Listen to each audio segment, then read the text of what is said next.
నెహెమ్యా గ్రంథాన్ని గూర్చి గత శనివారం పగటిపూట నిన్నటి పగటిపూట సెషన్ ప్రారంభించాం. నెహెమ్యా గ్రంథం మీద అధ్యయనం చేయటం. నిన్న మధ్యాహ్నం, ఈరోజు ఫస్ట్ సెషన్, అగైన్ సెకండ్ సెషన్లో 3 వర్తమానాలు ఇచ్చాం. అయ్యా మేము వినలేదు అని అనుకోవటానికి ఎవరు కంగారు పడద్దు. ఇమాన్యుయల్ మినిస్ట్రీస్ హైదరాబాద్ మన యూట్యూబ్ ఛానల్లో ప్లే లిస్ట్ అని ఉంటుంది. ఆ ప్లే లిస్ట్లో నెహెమ్యా గ్రంథం వచనం వెంబడి వచనం మనం ధ్యానిస్తున్న అంశాలు అప్లోడ్ చేస్తాం. దాని మీద NH1, NH2, NH3, NH4, 5, 6 అని ఉంటుంది. NH అంటంతో టకమని మనకు గుర్తొచ్చేది. ఈ రోజు నుంచి గుర్తుకు తెచ్చుకోండి. NH అంటే నెహెమ్యా. ఓకే, NH1 నెహెమ్యా గ్రంథం మీద మొదటి మెసేజ్. అలా యూట్యూబ్లో ప్లేలిస్ట్లో ఉంటాయి, వినండి, ఆశీర్వదించబడండి. ఒకసారి జస్ట్ ఒక్క నిమిషం బ్రీఫ్ ఇంట్రడక్షన్ ఇస్తాను. ఎజ్రా, ఎస్తేర్, నెహెమ్యా ఈ 3 గ్రంథాలు ఇజ్రాయేలీలు చెరలో నుంచి బయటకు వచ్చిన తర్వాత వ్రాయబడినటువంటి గ్రంథాలు. 70 సంవత్సరాలు బబులోను చెరలో ఉన్నారు.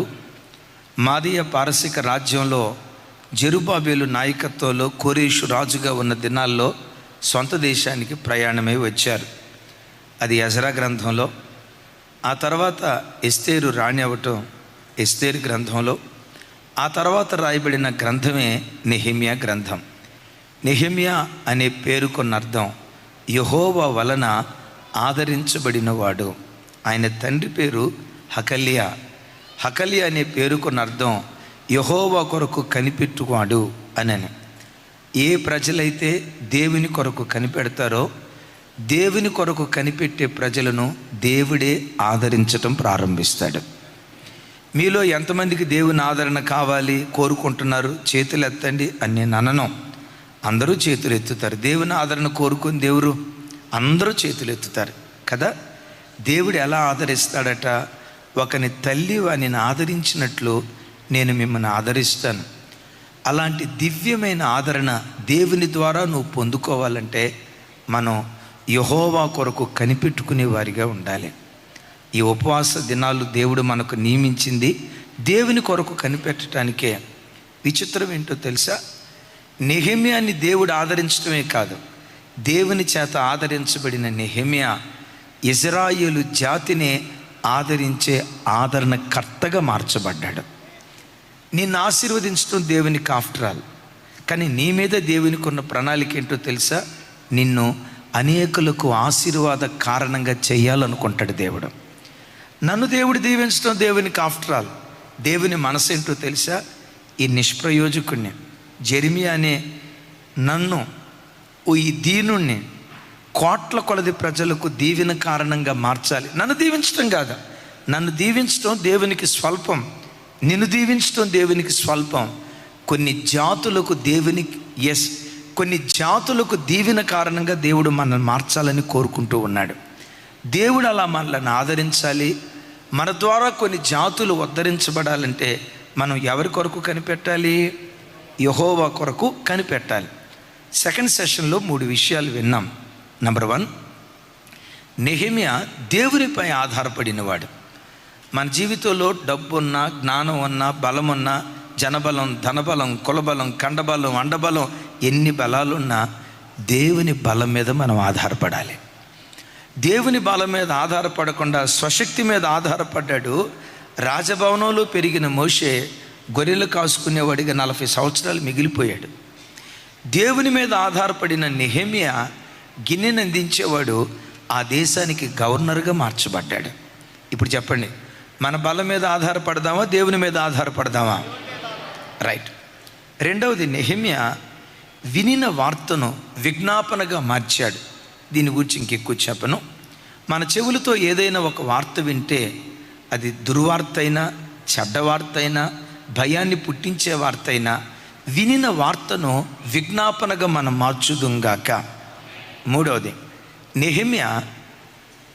మూడవది ప్రార్థనతో ప్రారంభించాడు. ఒకసారి ఇక నా వైపు చూడండి, ఇక్కడి నుంచి నేను స్టార్ట్ చేస్తాను. హల్లెలూయా. నెహెమ్యా గ్రంథం 13 అధ్యాయాల అద్భుతమైన గ్రంథం. ఈ నెహెమ్యా గ్రంథం మొదటి అధ్యాయం ప్రార్థన. అంటే నెహెమ్యా గ్రంథం ప్రార్థనతో ప్రారంభించబడింది.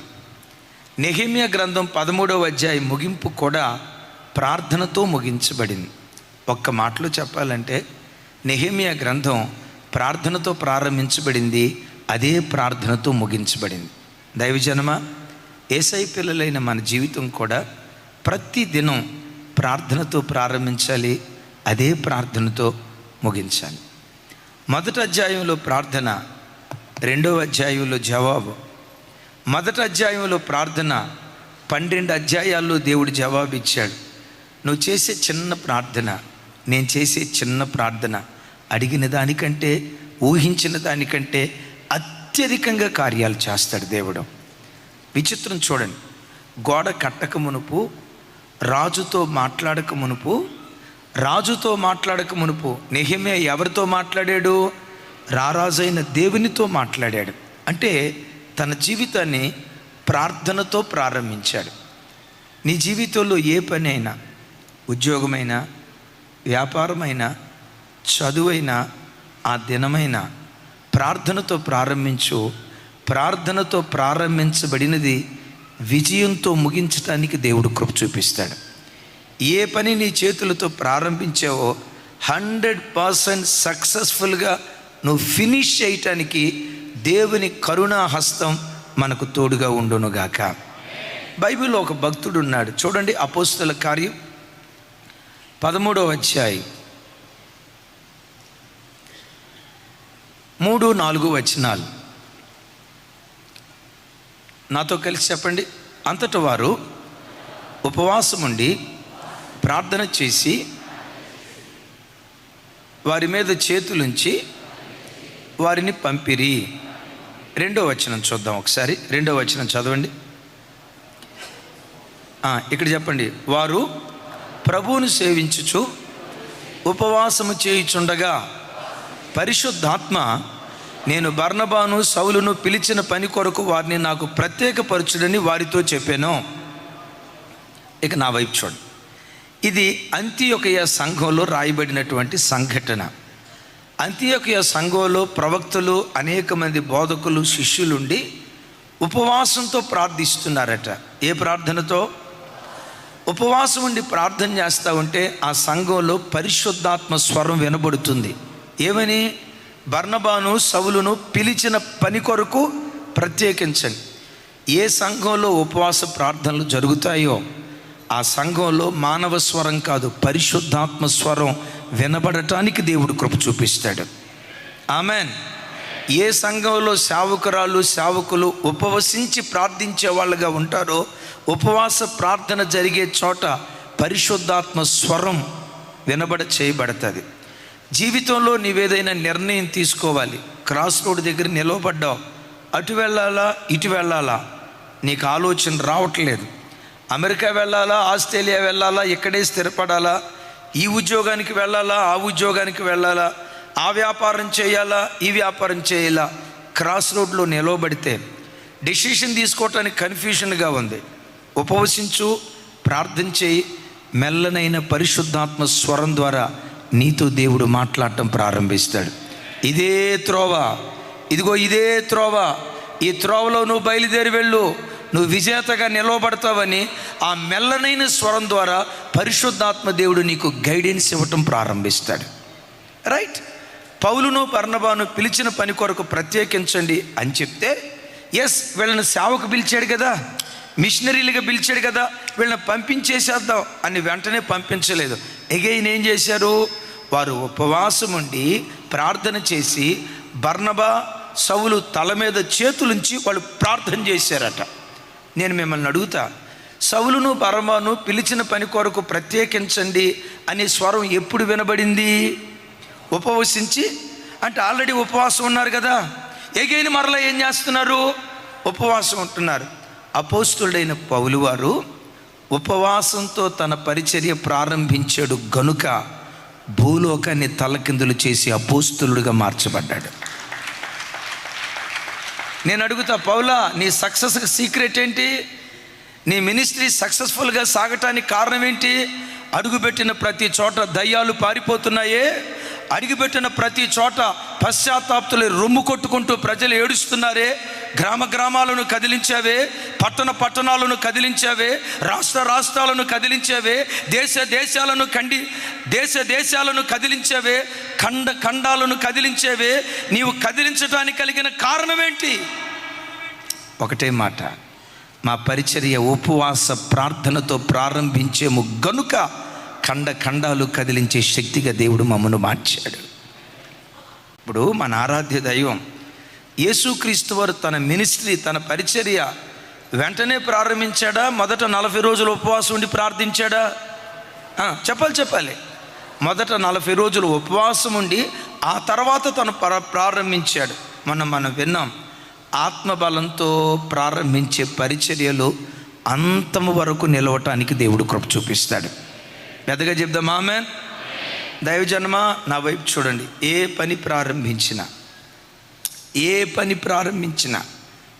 పని ప్రారంభించినా ప్రార్థనతో ప్రారంభించు, విజయంతో ముగించబడటానికి దేవుడే మన పట్ల కృప చూపిస్తాడు.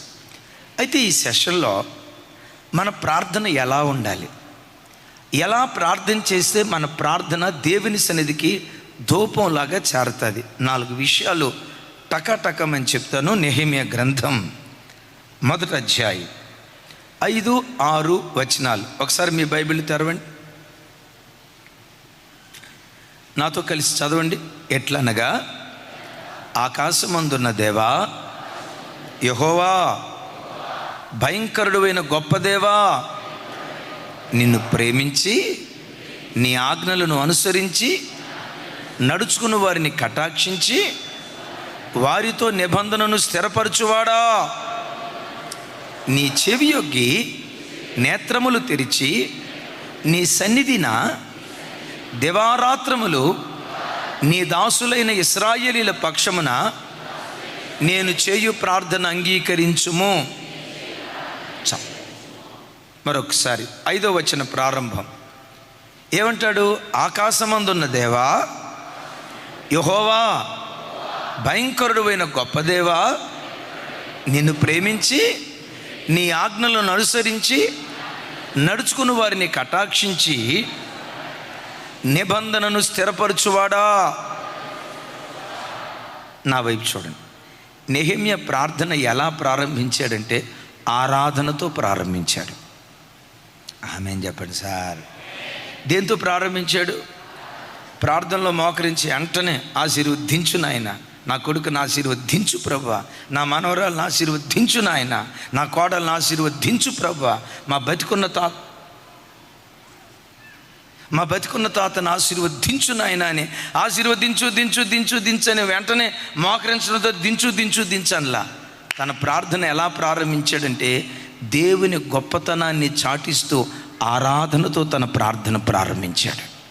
బిడ్డలారా, ఎప్పుడు ప్రార్థనలో మోకరించిన ప్రార్థనకు ముందు దేవుని మనసారా ఆరాధించు. ఆ దేవుడు ఎట్టివారో నోటితో ఒప్పుకో. ఆ దేవుని గుణగణాలు ఎలాంటివో నోటితో పదే ఉచ్చరించు. ఆ దేవుని గొప్పతనాన్ని నువ్వు ఉచ్చరిస్తూ ఆ దేవుడు ఎట్టివాడో ఆరాధిస్తూ నువ్వు ప్రార్థన చేస్తూ ఉంటే ఆ దేవుడు ఎట్టివాడో ఆ గ్రహింపు నీకు వచ్చిన తర్వాత నీ గుండెల్లో నుండి ఒక తెలియని విశ్వాసం బయలుదేరటానికి దేవుడు కృప చూపిస్తాడు. ఎవరిని ప్రార్థన చేస్తాడు?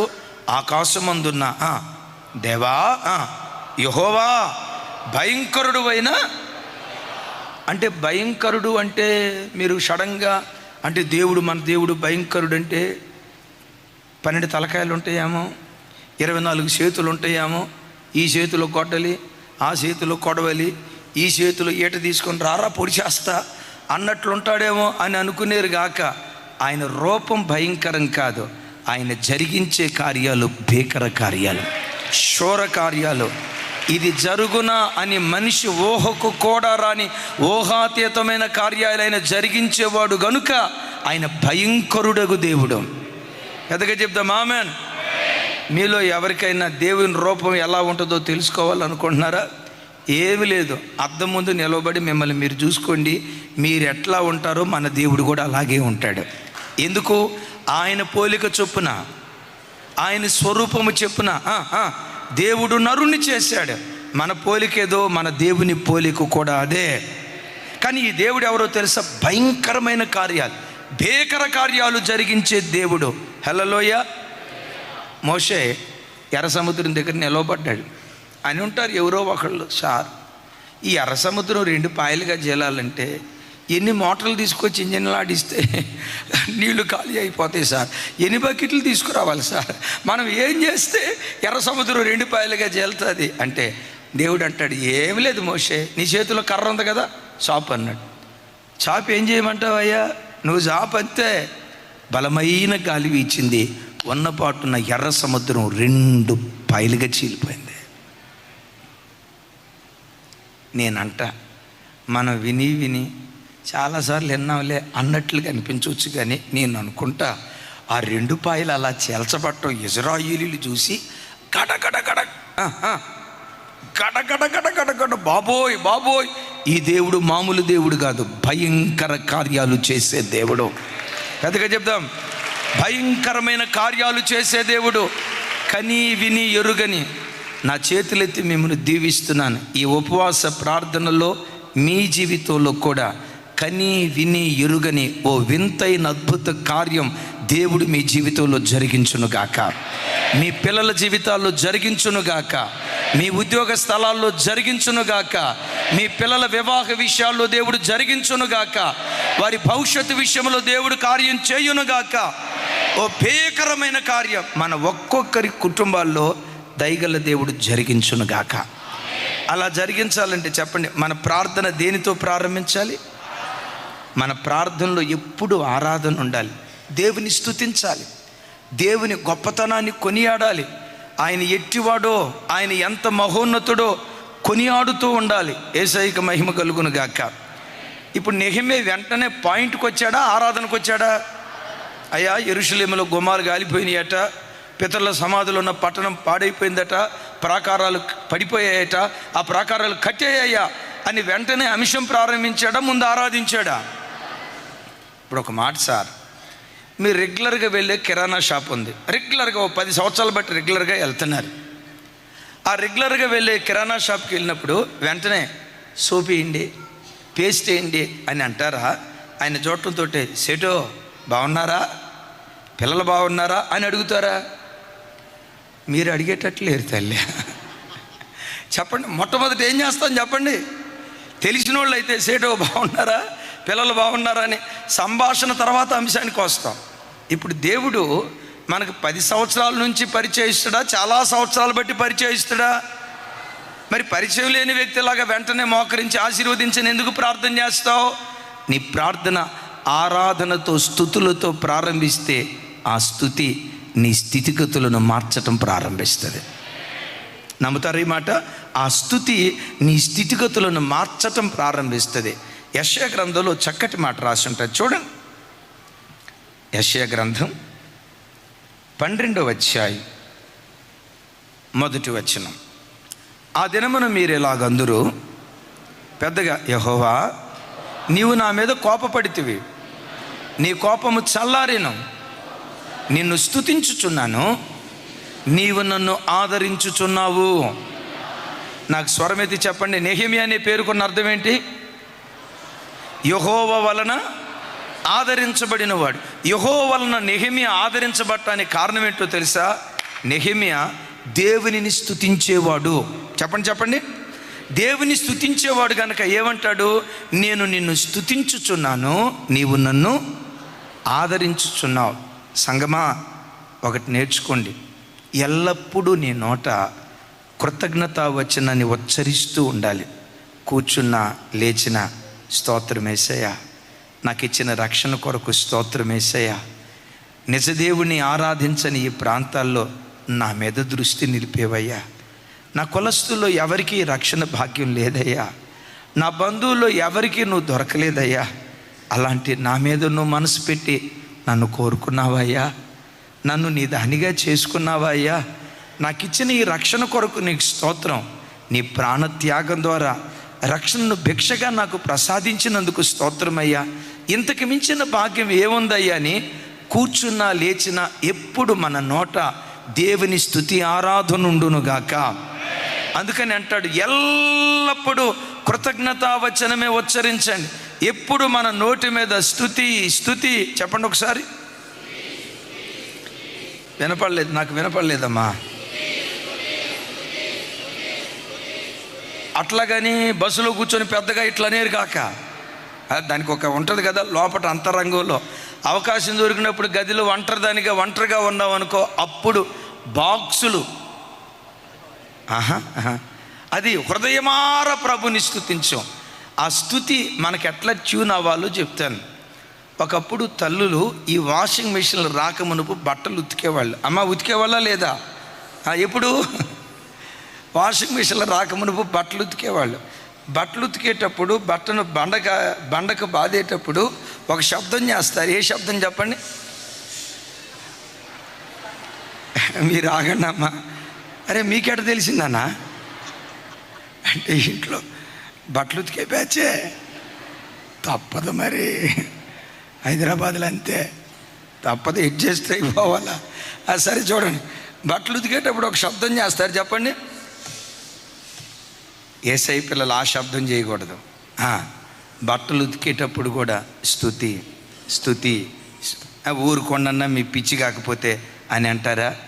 సిలువను గూర్చిన వార్త నశించిపోతున్న ప్రజలకు వెర్రితనమేమో కానీ రక్షించబడుతున్న దేవుని శక్తి అయ్యున్నది. ఇది దేవుని శక్తి. అరే ఆడేంట్రా కూర్చున్నా లేచినా స్తుతి స్తుతి అంటాడు. అది స్తుతో సుత్తో అర్థం కాదురా. పద్దాకలు ఏమిరా స్తుతి స్తుతి అంటాడు. వాడికి అది వెర్రితనమేమో, అదే నీకు దేవుని శక్తి అయ్యుంది. స్తుతి మన స్థితిని మారుస్తుంది. ఆమేన్. సో ప్రార్థన ఎప్పుడు ఎలా ప్రారంభించాలి? ఆరాధనతో ప్రారంభించాలి. ఆరాధనతో ప్రారంభించి దేనితో కొనసాగించాలో చూడండి. ఆ తర్వాత వచ్చిన వాళ్ళు చెప్తాడు. తమ్ముడు ఒకసారి నెహెమ్యా గ్రంథం 1వ అధ్యాయం 6-7 వచనాలు. 1వ అధ్యాయం 6-7 వచనాలు.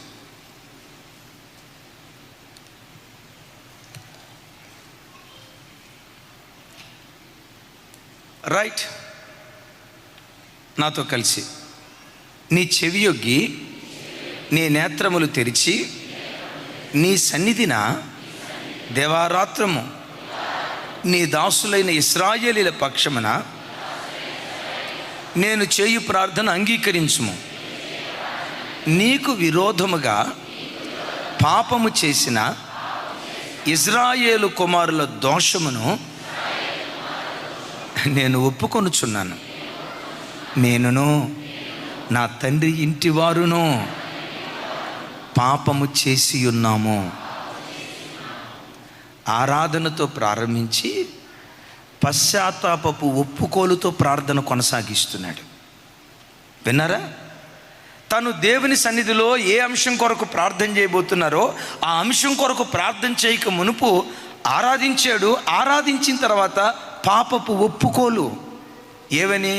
అయ్యా మా పితరులు ఉన్నారే, మా పితరులు ఈ బబులోను చెరకు ఎందుకు వచ్చారంటే వాళ్ళు చేసిన పాపమయ్యా. ఈ సంవత్సరం దేవుడు మనకిచ్చిన పాటలో ఆ మొదటి చరణం ఏంటంటే, అతిక్రమములు జరిగించి అణచబడిరే మా పితరులు. దేశం కాని దేశానికి అమ్మబడ్డారు. అతిక్రమం చేసి మా పితరులు దేశాలకు అమ్మబడ్డారయ్యా. అతిక్రమం చేయటాన్ని బట్టే మేము ఇట్లా దాసులుగా అయిపోయామయ్యా. ఇంటి వారు పాపం చేశారయ్యా, నేను పాపం చేశానయ్యా. ఈ పాపపు శిక్షను బట్టే ఈరోజు ఈ పరిస్థితి అనుభవిస్తున్నావయ్యా అని వారి పూర్వీకులు చేసిన పాపం, తన ఇంటి వారు చేసిన పాపం, తాను చేసిన పొరపాట్లు దేవుని సన్నిధిలో ఒప్పుకుంటున్నాడు.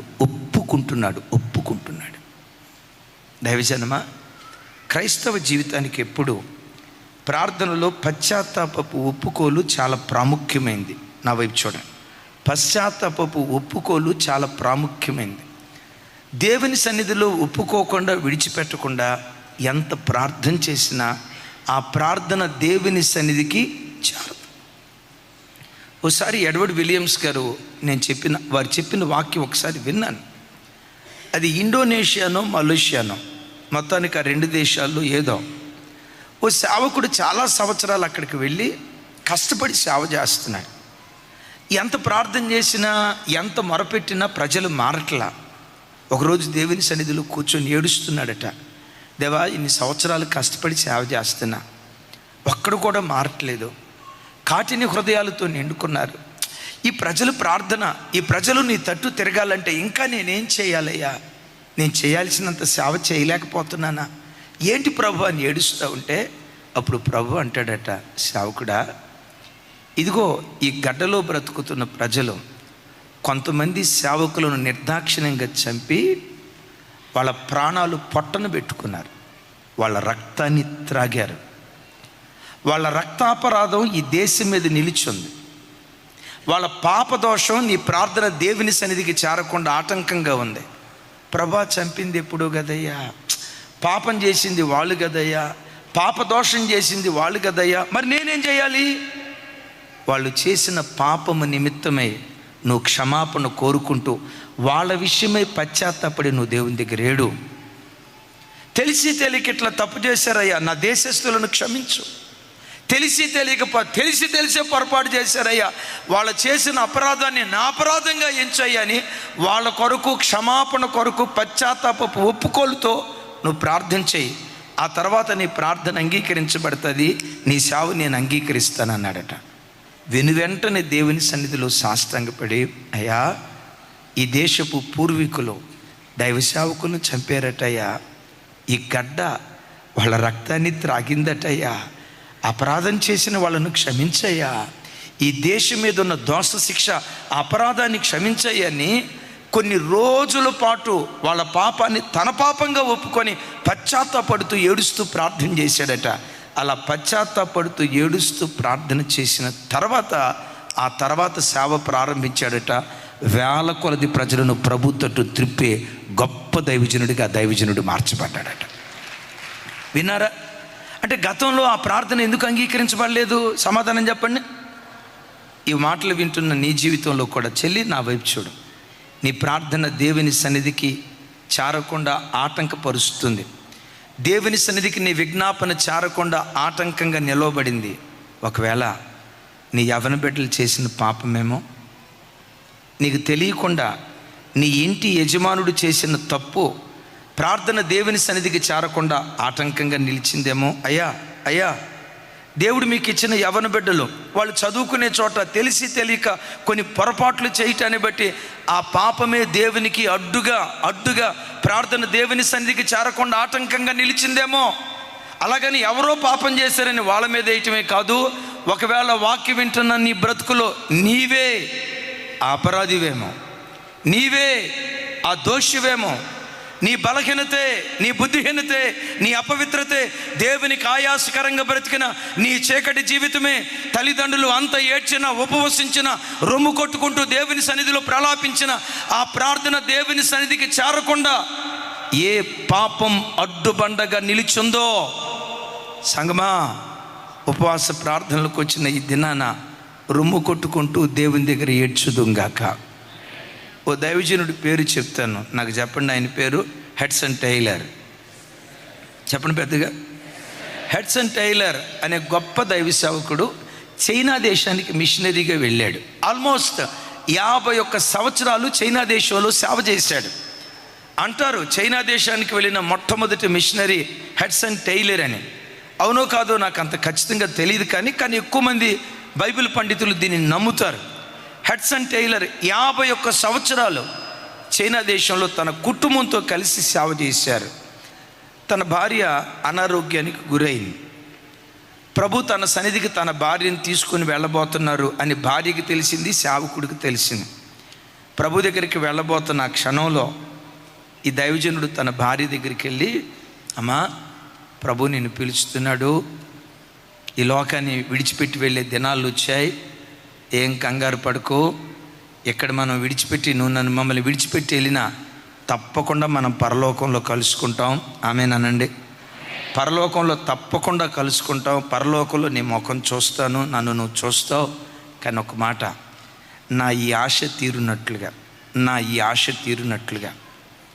ఒకవేళ నీలో ఏవైనా బలహీనతలు ఉన్నాయేమో, నీ ఆత్మ పరలోకానికి చేరకుండా ఏవైనా చిన్న చిన్న లోపాలు ఉన్నాయో ఒప్పుకొని విడిచిపెట్టు. దేవుని కనికరం దిగి వస్తుంది. భార్య చనిపోయి ఆఖరి క్షణాలు సార్ అవి. నా వైపు చూడండి, భార్య చనిపోయి ఆఖరి క్షణాలు. ఇంకో రోజు గడిస్తేనో 2 రోజులు గడిస్తేనో భార్య ప్రాణం విడిచే ఆఖరి క్షణాలు. భార్యని చూసి అంటాడట, మనం పరలోకంలో కలుసుకోవాలి, పరలోకంలో కూడా కలిసి పాలిభాగస్తులుగా మనం ఉండాలి.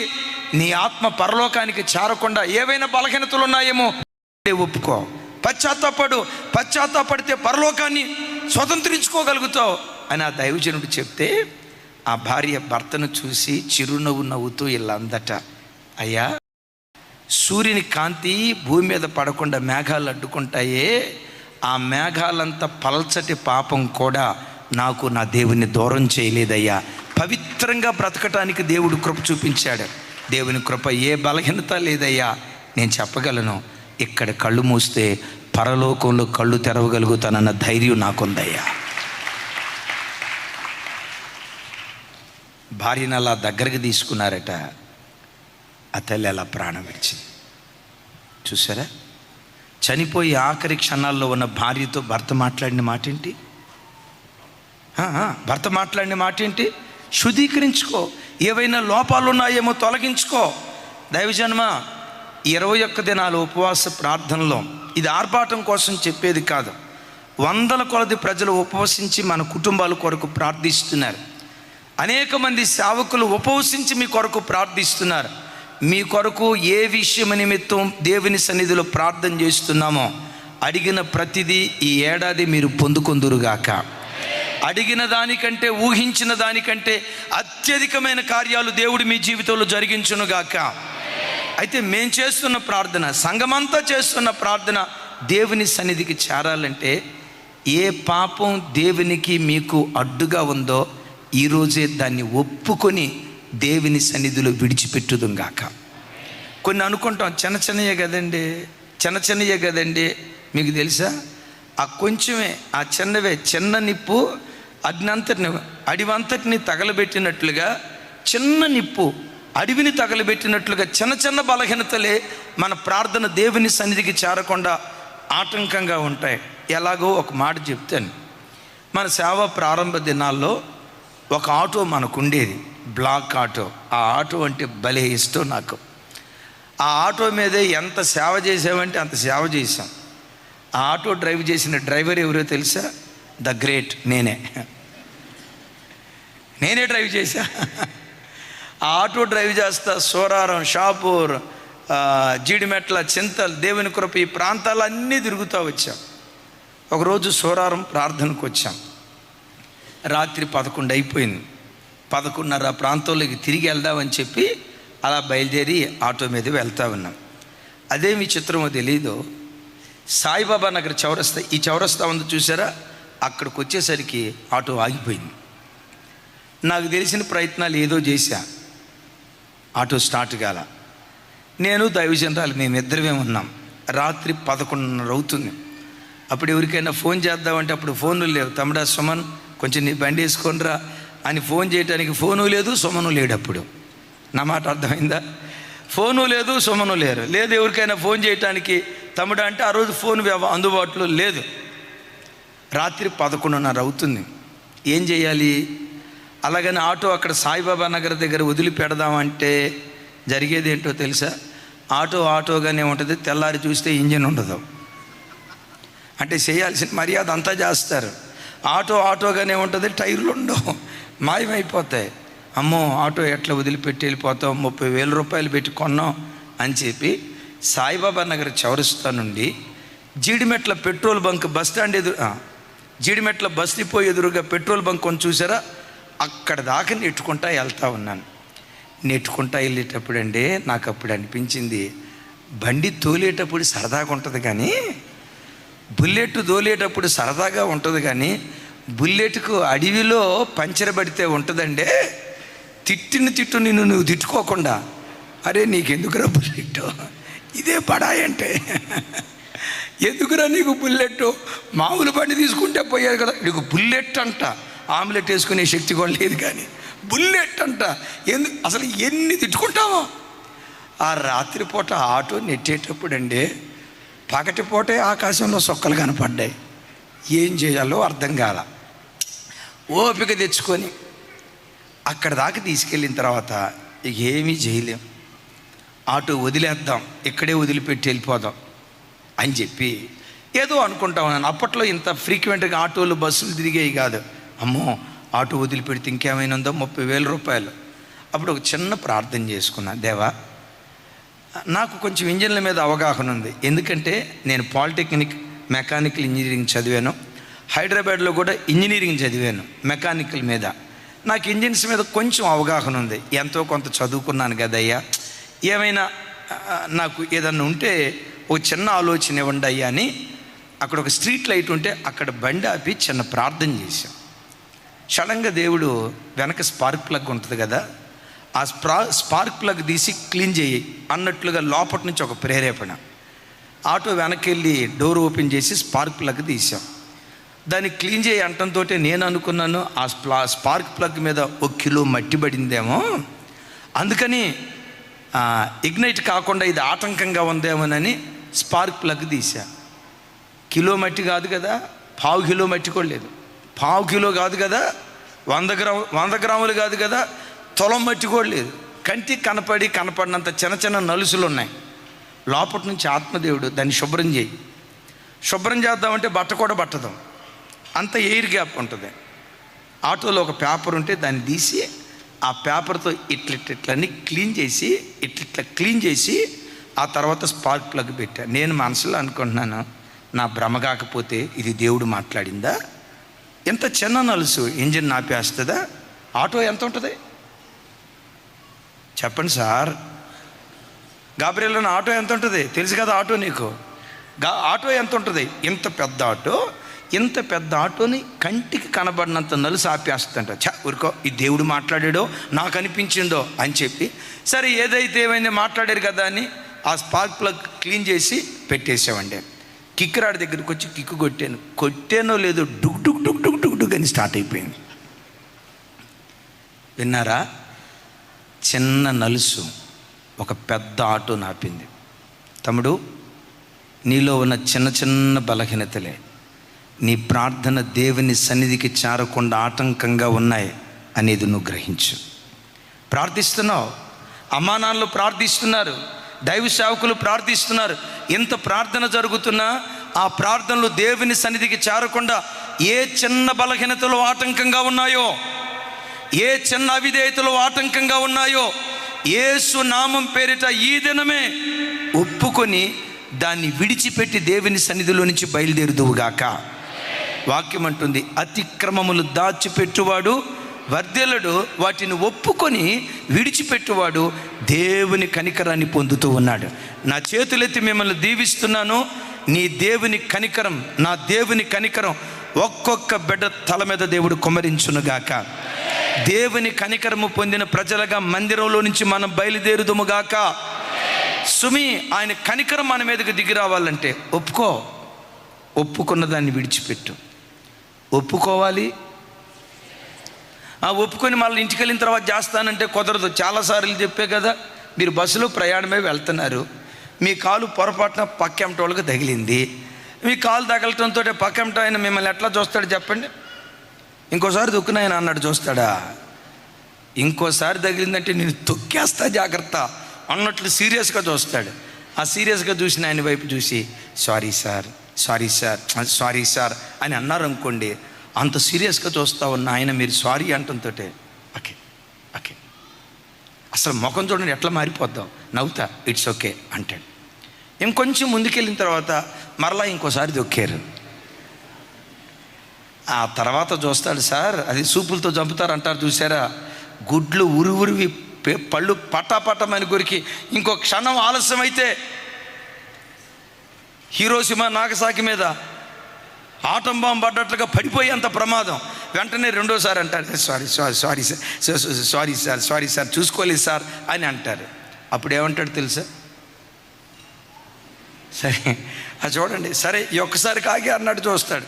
మరలా బండి ముందుకెళ్ళిన తర్వాత మూడోసారి కూడా దొక్కావనుకో, ఆ తర్వాత సారీ చెప్పే టైం ఉండదు, పెట వాయించి వదిలిపెడతాడు. అంటే ఏదో పశ్చాత్తాపం అంటే ఇప్పుడు ఒప్పుకొని 2 రోజుల తర్వాత చేసేది కాదు.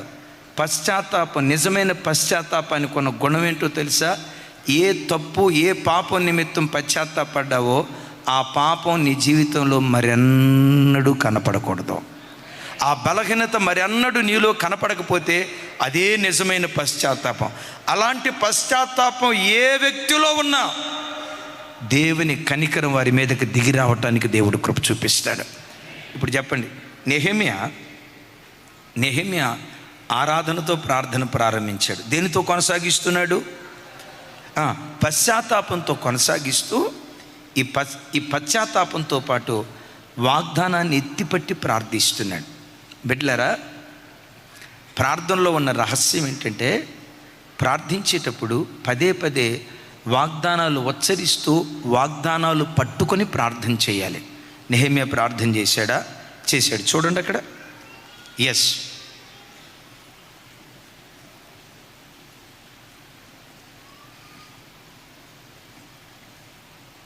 మొదటి అధ్యాయం 8-9 వచనాలు. అందరూ మీ బైబిల్ తెరిచి చూడండి ఒకసారి. ఇది చూస్తేనే మీకు బాగా అర్థమవుతుంది.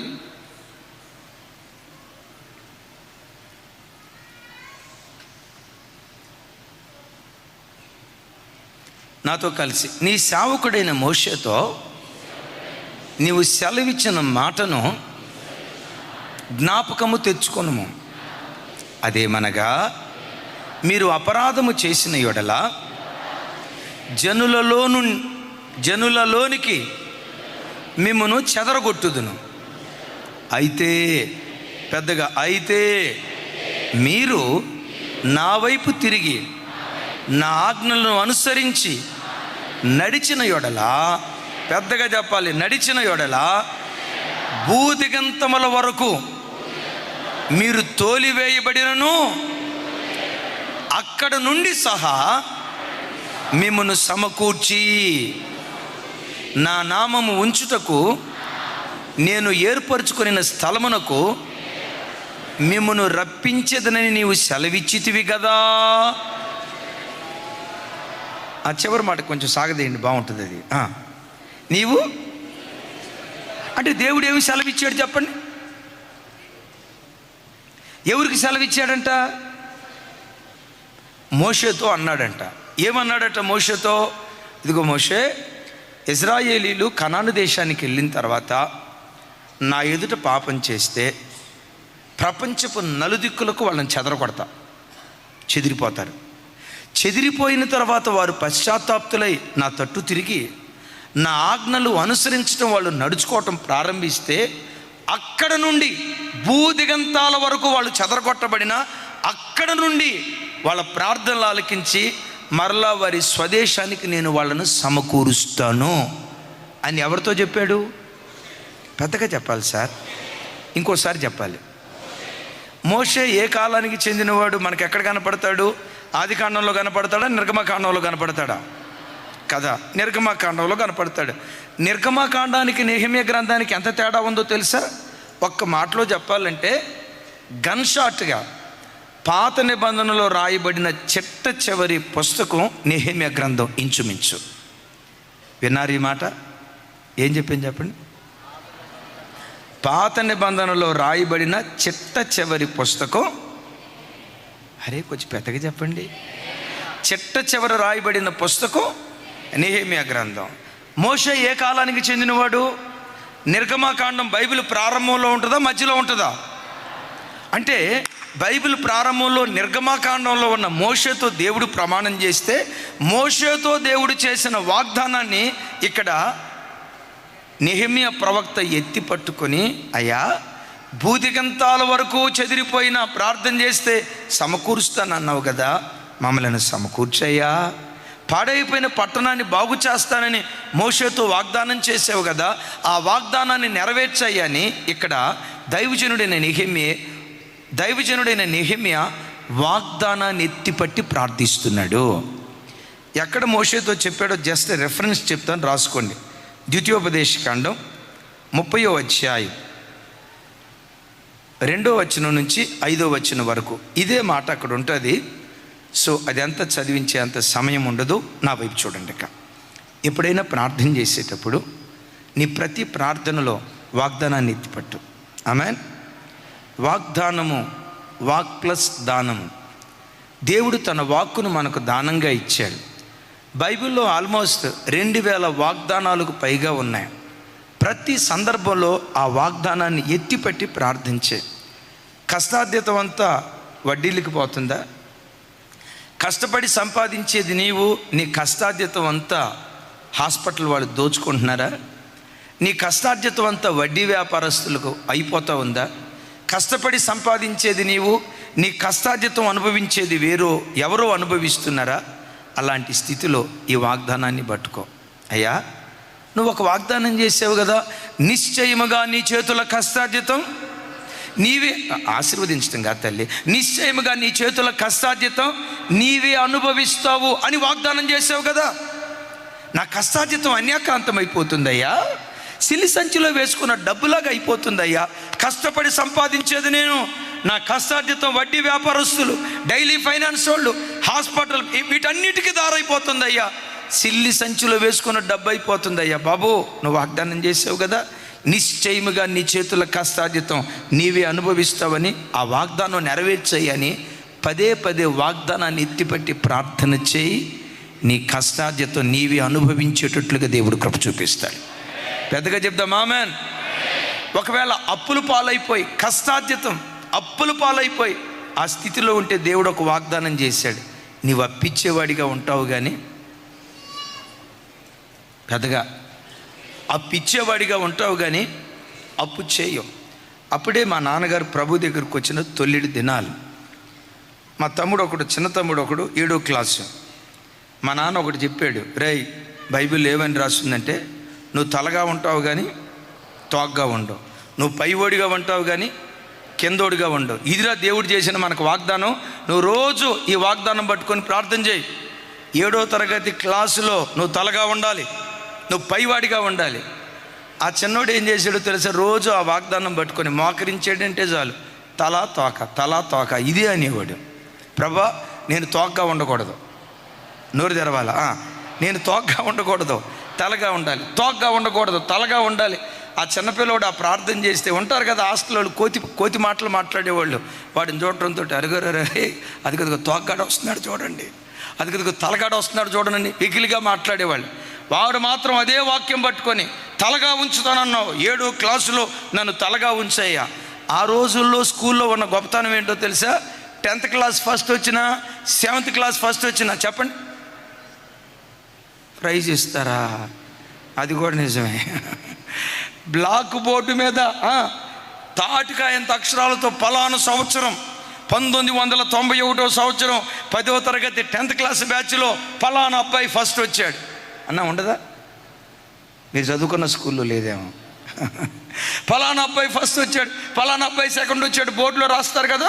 ఈడని తలగా ఉంచుతాను అన్నావు, నా పేరు ఆ క్లాస్ రూమ్లో బోర్డు మీద, బ్లాక్ బోర్డు మీద రాయాలయ్యా అని రోజు ప్రార్థన చేసేవాడు. అప్పుడే తల్లిదండ్రులు ప్రభు దగ్గరికి వచ్చిన తొల్లిటి దినాలు. తొల్లిటి బలం చాలా బలంగా ఉంటుంది కదా, వాడు అదే ప్రార్థన చేసేవాడు. అదేమి చిత్రమో నాకు తెలియదు కానీ ఆ 7వ తరగతి ఆ సంవత్సరం ఆ బిడ్డే క్లాస్ ఫస్ట్ రావడానికి దేవుడు కృప చూపించాడు. నేను చాలా సంవత్సరాల క్రితం సేవకు వచ్చిన తర్వాత అమరావతి ప్రాంతంలో మీటింగ్కి వెళ్ళి ఆ రోజుల్లో వీడి పేరు బోర్డు మీద రాశారు కదా, 7th క్లాస్ ఉందా లేదా అని చూస్తే, ఆడికి వెళ్ళి చూస్తే ఆ చిన్నోడి పేరు ఇప్పటికీ తాటికాయంత అక్షరాలతో బ్లాక్ బోర్డు మీద ఉంది. విన్నారా? దేన్ని బట్టి తలగా ఉన్నాడు? చెప్పాలి. పిల్లలను చూసి, మరి చదువు లేని మొద్దోడ, ఎందుకు నా కడుపును పుట్టావురా, చెప్పండి, మీ డైలాగులు చెప్పండి. ఈ మాటలు అన్నదాన్ని కూర్చోబెట్టి దేవుడు ఒక మాట అన్నాడు రా, నన్ను బలపరచు క్రీస్తు ద్వారా నేను సమస్తము చేయగలనని పౌలు గారు అన్నాడు కదా. అడుగు, దేవుని బలాన్ని పొందుకో, ఆ బలం ద్వారా నువ్వు సమస్తము చేయగలవని పద్దాకల ఈ ఫీడింగ్ ఇవ్వండి, ఆ వాగ్దానం పట్టుకోండి. భూలోకాన్ని తల్లకిందులు చేసే అద్భుతమైన వ్యక్తులుగా మన యవ్వన బిడ్డలను దేవుడు దీవించునుగాక. నా హృదయపు లోతుల నుంచి దీవిస్తున్నాను. ఈ వాక్యం ఎంతమంది అయితే వింటున్నారో నా చేతులెత్తి దీవిస్తూ ఉన్నాను. మీ గర్భంలో నుండి మీ గర్భంలో నుండి భూలోకాన్ని తల్లకిందులు చేసే ప్రవక్తలను దేవుడు లేవనెత్తునుగాక. ఐఏఎస్ ఆఫీసర్లను దేవుడు లేవనెత్తునుగాక. ఐపీఎస్ ఆఫీసర్లను దేవుడు లేవనెత్తునుగాక. సివిల్ సర్వెంట్స్ని దేవుడు లేవనెత్తునుగాక. బ్యూరోక్రాట్స్ని దేవుడు లేవనెత్తునుగాక.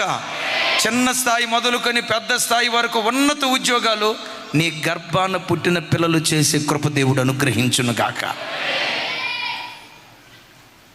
ఈసారి ఉపవాస ప్రార్థనలకి ఏమన్నాలో తెలుసా? అరే పలానా కలెక్టర్ గారు వచ్చాడు చర్చికి, మన అబ్బాయే.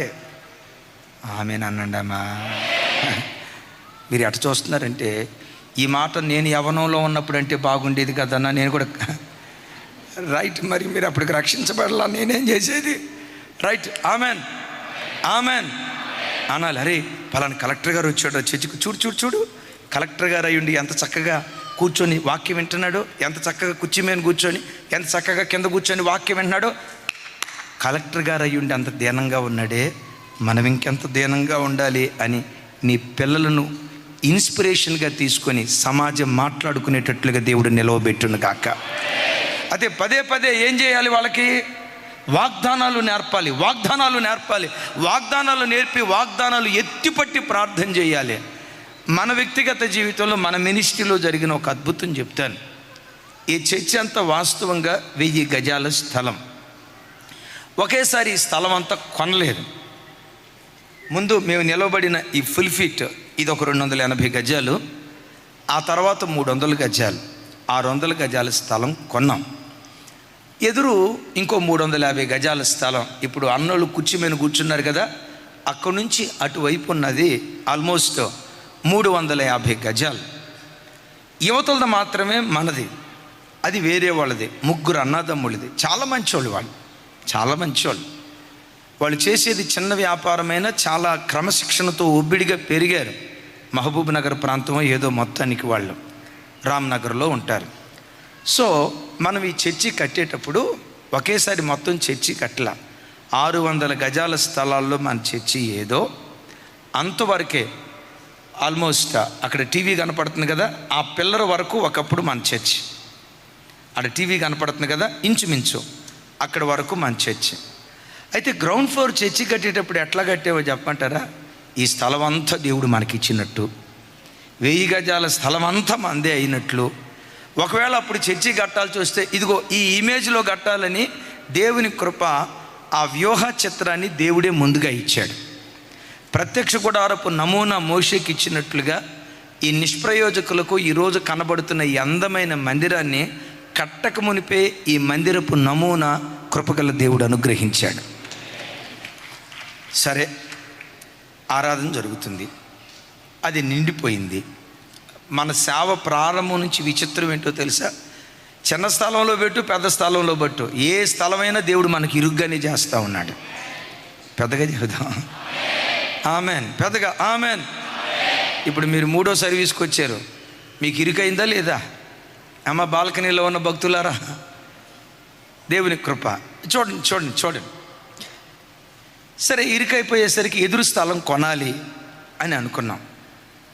కొనాలనుకున్నప్పుడు వాళ్ళని అడిగాం, బాబు ఎట్లా మీకు ఏమన్నా అమ్మే ఆలోచన ఉంటే చెప్పండి. లేదు లేదు సార్, మేము హైదరాబాద్లో ఇల్లు కట్టుకోవాలనుకొని మేము స్థలాలు తీసుకున్నాం, మేము పొరపాటున అమ్మం అని చెప్పి ఒక ఆదివారపు ఆరాధన జరుగుతూ ఉంటే చర్చికి ఎదురుగా, అంటే ఆ పిల్లలకి దగ్గర మేము ఇక్కడ ఇల్లు కట్టుకుంటున్నాం అని చెప్పి ఆదివారపు ఆరాధన అయిపోయిన తర్వాత వాళ్ళు భూమికి వాళ్ళు చేసే కార్యక్రమం చేసి మేము కట్టుకుంటున్నాం అన్నారు. సరే, వాళ్ళ స్థలం వాళ్ళు కట్టుకోవటం న్యాయబద్ధమే కదా, మంచిది అని చెప్పి దినాలు అట్లా సాగుతున్నాయి. ఒకరోజు ఇక్కడ మాసాంతర కూటం జరుగుతుంది. మాసాంతర కూటం అయిపోయిన తర్వాత అందరూ వెళ్ళిపోయారు. అదిగో అక్కడ పింక్ షర్ట్ వేసుకున్నాడు దుబాయ్ బ్రదర్. ఒకసారి చేయొద్దు బ్రదర్. Pavithran, thank you. అదిగో కొత్త పెళ్లి కొడుకు. ఆ కొత్త పెళ్లి కొడుకు కూర్చున్న చోట నేను పండుకొని పండుకునేటప్పుడు ఏమని ప్రార్థన చేశానో చెప్పంటారా? ఒక అద్భుతం చెప్తా. వాగ్దానం ఎత్తిపట్టి ఎట్లా ప్రార్థన చేయాలో మీకు నేర్పడానికి చెప్తున్నా ఈ మాట. ఆ పండుకునేటప్పుడు నాకు బైబిల్లో ఒక మాట గుర్తొచ్చింది. యాకోబు బేతేల్లో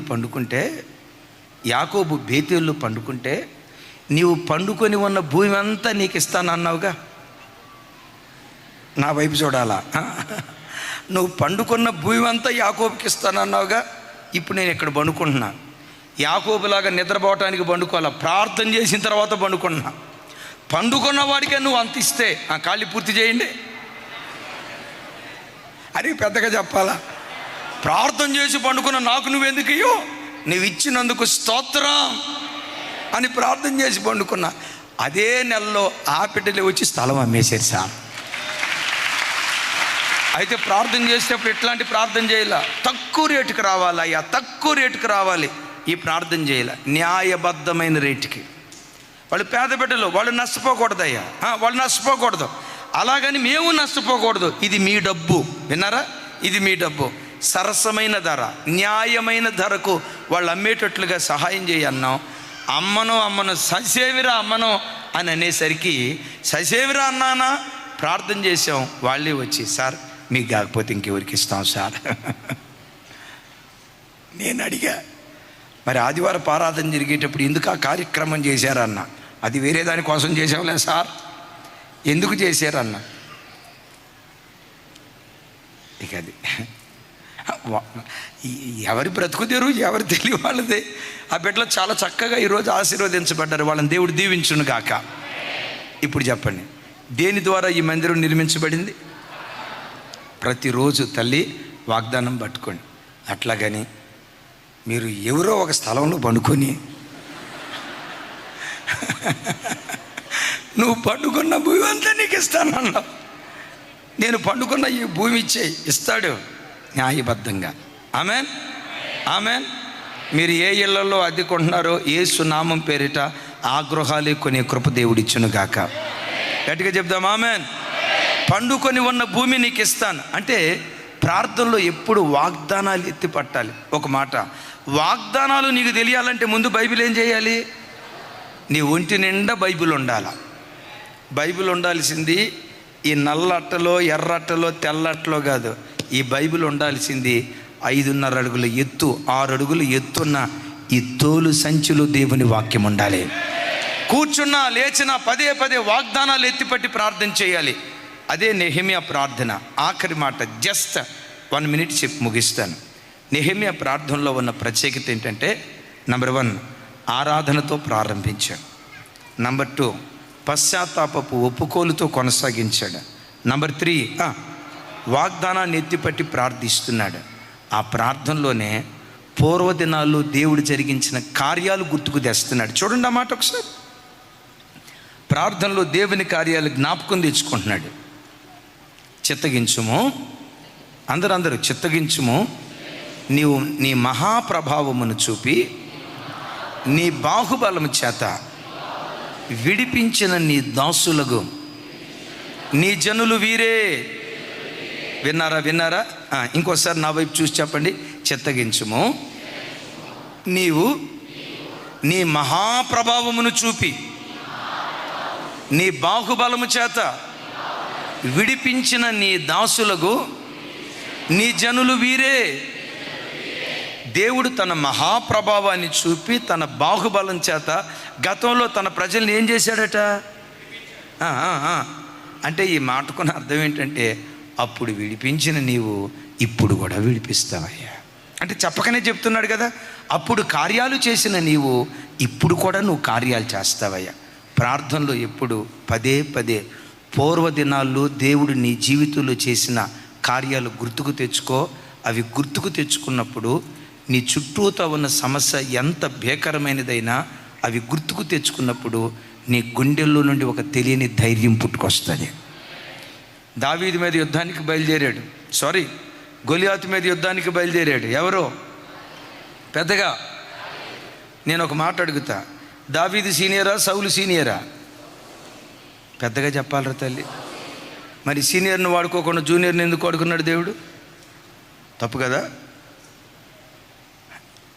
ఈ చిత్రం తెలుసా? ప్రతి వాడికి దేవుడు అవకాశం ఇస్తాడు. ప్రతి వాడికి దేవుడు అవకాశం ఇస్తాడు. దేవునికి నేను ఎప్పుడు అందుబాటులో ఉంటే నా సీనియారిటీ గుర్తించి ఇంకెక్కువగా దేవుడు వాడుకుంటాడు. దేవునికి సీనియారిటీ కంటే సిన్సియారిటీ చాలా ముఖ్యం. సౌలు సీనియరే. 40 రోజుల పాటు అటు ఇటు తిరుగుతావన్నా త్యాగం చేయలేకపోయాడు, ధైర్యం చేయలేకపోయాడు. నేను యుద్ధ భూమిలో అడుగుబడి పోరాడదాం అన్న ధైర్యం చేయలేకపోయాడు. చిన్నోడు వచ్చి ధైర్యం చేశాడు, నేను చేస్తాను సార్ అన్నాడు. దేవునికి ఎప్పుడు ఎబిలిటీ కాదు, అవైలబిలిటీ కావాలి. ఆమెన్ చెప్పండి ఒకసారి. తమ్ముడు ఏం చెప్పాను? ఎబిలిటీ కాదు, నా ఎత్తు ఎంత, నా పర్సనాలిటీ ఎంత, నా సీనియారిటీ ఎంత.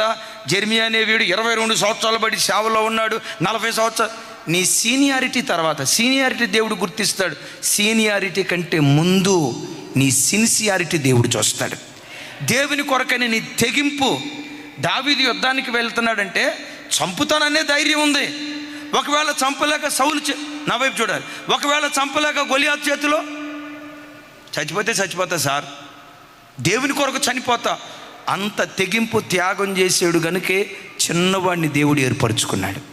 సరే పెద్దవాడు అన్నాడు, ఎంత సీనియర్ మోస్టులు మేము, కత్తి రుద్దాం, 40 రోజుల పాటు వాడితో యుద్ధం చేద్దామని చెప్పి పిస్తాలు తిన్నాం, బర్గర్లు తిన్నాం, పిజ్జాలు తిన్నాం, కాజు తిన్నాం, ఇంకా ఏమండి ఆమ్లెట్లా, అదే కోడిగుడ్లు, ఇవన్నీ పాలు మొత్తం తాగాం, రెడీ అవుదాం. నువ్వు రెడీ అయ్యేలోపు దేవుడు తగినోడిని తీసుకొస్తాడు. సౌలుకు దేవుడు అవకాశం ఇస్తాడు. కృపను కోల్పోతే దావీదు కాచుకొని ఉంటాడు. వస్తీకి దేవుడు అవకాశం ఇచ్చాడు, చేతులారా పాడు చేసుకుంది. ఎస్తేరును దేవుడు లేవనెత్తాడు. జెర్మియా నువ్వు లేకపోతే నేను లేను అని అన్నాడు దేవుడు. ఒరేయ్ నువ్వు నిలవబడ్డావా, నా కొరకు ప్రాణం కోల్పోవటానికి కూడా సిద్ధపడ్డావా, నేను వాడుకుంటా. తేడా వచ్చిందా, దావీదులను సిద్ధపరుస్తా జాగ్రత్త అంటాడు. నా మాట అర్థమైందా? అంతే. ఓర్చుకున్నంతకాలం ఓర్చుకుంటాడు, అవకాశం ఇచ్చినంతకాలం అవకాశం ఇస్తాడు. జెర్మియా అనేవాడు తోక జాడించాడా, ఆడి తోక ఎక్కడ కత్తిరించాలో ఆయనకి తెలుసు. నేనంట నిలవబెట్టిన ఆయనకి పడగొట్టడం కష్టమా సార్? ఏం అట చూస్తున్నారు? నా భాష అర్థం కాలేదా? నిలవబెట్టడం కష్టమా, పడగొట్టడం కష్టమా? సరే సార్, దావీదు బయలుదేరి వచ్చి ఏమంటాడు తెలుసా? నా వైపు చూడండి. దావీదు బయలుదేరి వచ్చి అంటాడు, నేను యుద్ధం చేస్తా. బాబు నువ్వు చిన్నోడు కదా, నీకు కత్తి దూయటం రాదు కదా, ఖడ్గం దూయటం రాదు కదా, ఏ ధైర్యంతో యుద్ధం చేస్తానంటున్నావు? అప్పుడు దావీదు ఏం చేశాడో తెలుసా? గత కాలాలలో దేవుడు తన పట్ల జరిగించిన కార్యాలు గుర్తుకు తెచ్చుకుంటున్నాడు. ఏమని గుర్తుకు తెస్తున్నాడు? రాజా, నా తండ్రి గొర్రెల మందను మేపుతున్నప్పుడు సింహం బొబ్బరిలుతూ వచ్చింది, మేకపిల్లను చీల్చినట్లుగా చీల్చా. ఎలుకబంటి నా మీదకి వచ్చింది, దాన్ని చంపేశా. ఎలుకబంటి చేతిలో నుండి, సింహం నోట నుండి ఏ దేవుడు నన్ను తప్పించాడో, ఏ దేవుడు నన్ను విడిపించాడో, ఏ దేవుడు నన్ను గెలిపించాడో, గొలియాతు చేతిలో నుంచి కూడా అదే దేవుడు నన్ను తప్పిస్తాడు. గొలియాతు మీద కూడా అదే దేవుడు నాకు విజయాన్ని ఇస్తాడు. అంటే దావీదు ఇక్కడ ఏం గుర్తుకు తెచ్చుకుంటున్నాడు చెప్పండి? నీ ప్రార్థనలో ఎప్పుడు నువ్వు కూర్చున్న గత కాలంలో ఎన్ని పరాక్రమ కార్యాలు నీ బ్రతుకుల్లో దేవుడు జరిగించాడో ఒక్కొక్కటి తలపోయి విశ్వాస వీరురాలిగా నువ్వు మారిపోతావు. అప్పుడు నువ్వు చేసే ప్రార్థన ఎలా ఉంటుందో తెలుసా? నాజూకు ప్రార్థన చేయు, పోరాడుతూ ప్రార్థన చేస్తావు. పెద్దగా చెప్పండి ఆమేనని. ఎట్లా ఉంటుంది అప్పుడు మన ప్రార్థన? పోరాటం అంటే ఎట్లా ఉంటుంది?